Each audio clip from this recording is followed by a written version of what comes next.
নমস্কার বন্ধুরা, আবার একটা রেসিপি নিয়ে হাজির হলাম। চিংড়ি মাছের পোলাও বানালাম। খেতে তো জানেন অসাধারণ হয় চিংড়ি মাছের পোলাও, আর বানানো খুবই সহজ। তো চলুন বানিয়ে নিই। আমি পোলাওয়ের চাল দিয়ে বানিয়েছি, দেখুন কত সুন্দর হয়েছে। আর চালগুলো একদম, ভাতগুলো একদম ঝরঝরে হয়েছে। তাহলে ভালো লাগলে একটা লাইক দেবেন। আর চলুন বানিয়ে নিই। আমি একটু ছোট সাইজের চিংড়ি দিয়ে বানিয়েছি, আপনারা বড় দিয়েও বানাতে পারেন। তো চলুন কিভাবে বানিয়েছি রেসিপিটা দেখে নিই। চাল নিয়েছি 2 কাপ। তো চালটা আমি খুব ভালো করে ধুয়ে রোদে একটু শুকিয়ে নিয়েছি। একদম জল নেই, দেখুন পুরো শুকনো হয়ে গেছে। আর নিয়েছি চিংড়ি মাছ, এখানে প্রায় 300 গ্রাম চিংড়ি মাছ আছে। তাহলে আমি এখন চালটা আগে মেখে নেব। হাফ চামচ দেব হলুদ গুঁড়ো, অল্প দেব নুন, হাফ চামচের মতো আদা বাটা দেব, আর অল্প দেব লঙ্কার গুঁড়ো। এটা কাশ্মীরি লঙ্কা, এতে ঝাল হবে না। এগুলো এখন চালের সঙ্গে খুব ভালো করে মেখে নেব।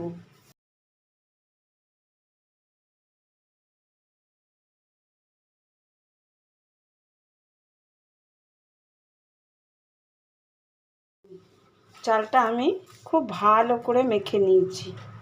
প্রায় 4-5 মিনিট ধরে চালটা খুব ভালো করে আদা, হলুদ, নুন, লঙ্কা সব ভালো করে চালের সঙ্গে মিশিয়ে নিয়েছি।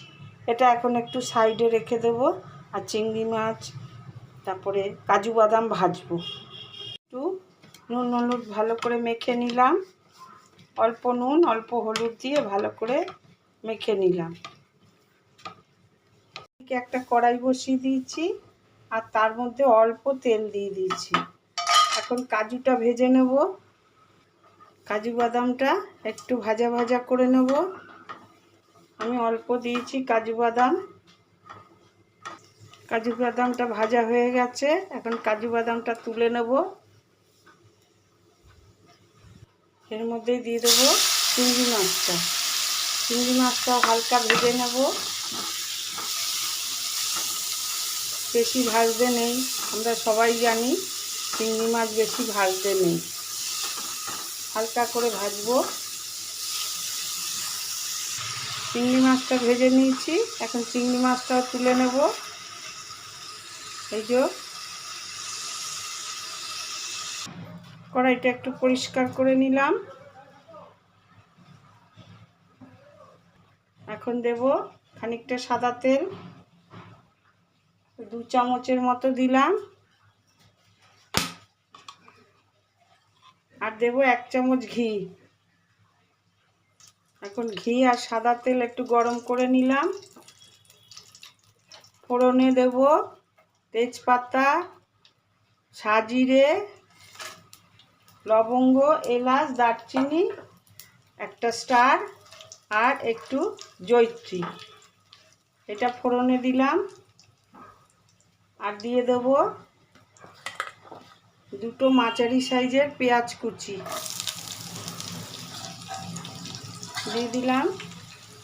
এখন পেঁয়াজটা হালকা সোনালি কালার করে আমি একটু ভাজবো। বেশি ডিপ কালার করব না। পেঁয়াজটা ভাজা ভাজা হয়ে গেল, আর একটু কালারও হয়ে গেল, একটু সোনালি কালার হয়েছে, দেখুন হালকা হয়েছে, বেশি না। আমি এরকমই ভাজবো, ভেজে নেব। হাফ চামচের মতো রসুন বাটা দিলাম, আর হাফ চামচ দিলাম আদা বাটা। এটা এখন রসুন আর আদাটা ভালো করে কষিয়ে নেব, যাতে কাঁচা গন্ধটা না থাকে। 2 মিনিট কষাবো।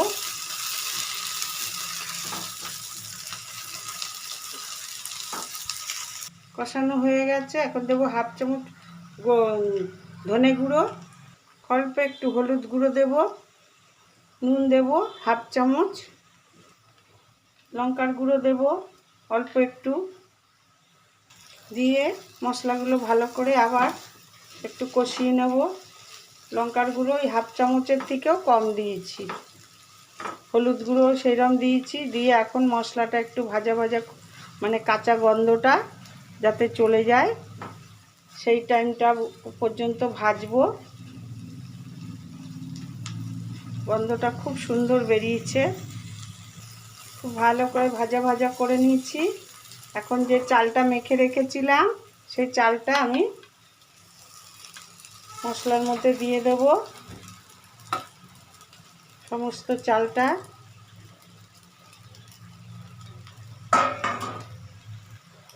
চালটা দিয়ে এখন গ্যাসটা মিডিয়ামে করে চালটা আমি মশলার সঙ্গে ভেজে নেব।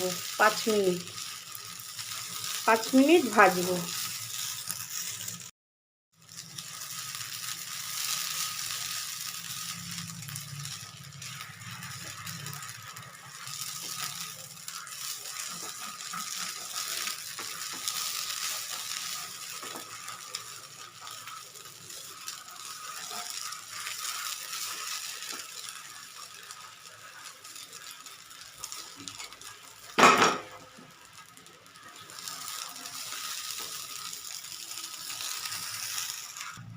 চালটা খুব ভালো করে ভেজে নিয়েছি, একটা সুন্দর গন্ধ বেরোচ্ছে।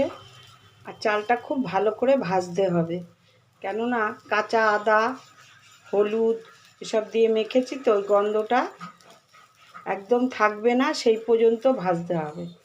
তাহলে একটা সুন্দর সেন্ট বেরোবে। তারপরে জলটা দিতে হবে। এখন আমি জল দিয়ে দেবো। এই কাপে মেপে আমি 2 কাপ চাল নিয়েছি, তো এই কাপের 4 কাপ জল দেব।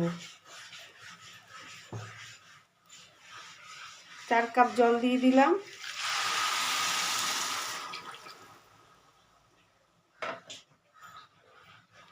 এই যে 1 চামচ নুন দিয়ে দেব, 1 চামচ দেব কেওড়ার জল,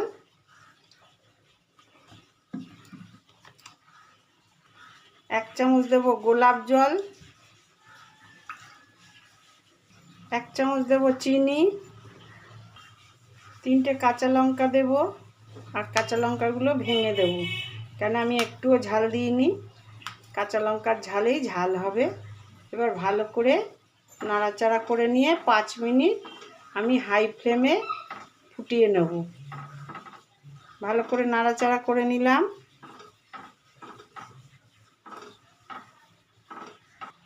অর্ধেক পাতিলেবুর রস দেব। এটা দিলে কি হবে, ভাতটা খুব সুন্দর ঝরঝরে হবে। দিয়ে আবার একটু নাড়াচাড়া করে দেব।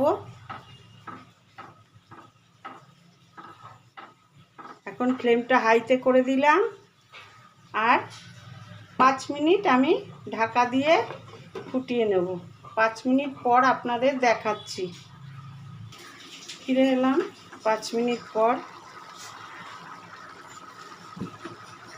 এবার গ্যাসটা একদম লোতে করে দেব। চালে জলে সমান হয়ে গেছে, দেখুন। এখন দিয়ে দেব চিংড়ি মাছটা। চিংড়ি মাছটা দিয়ে দেব, কাজু বাদামটা দিয়ে দেব,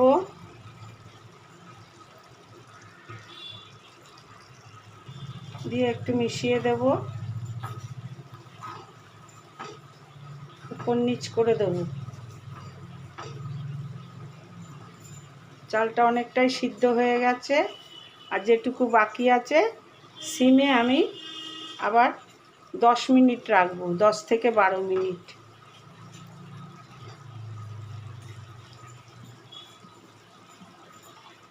এক চামচ ঘি দিয়ে দেব। ঘিটা আবার একটু মিশিয়ে নেব।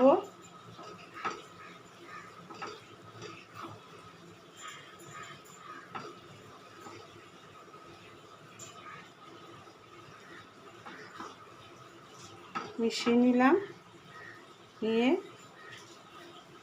আবার একটা ঢাকনা দিয়ে ঢেকে দিয়ে 10 মিনিট একদম লোয়ে আমি রান্না করব।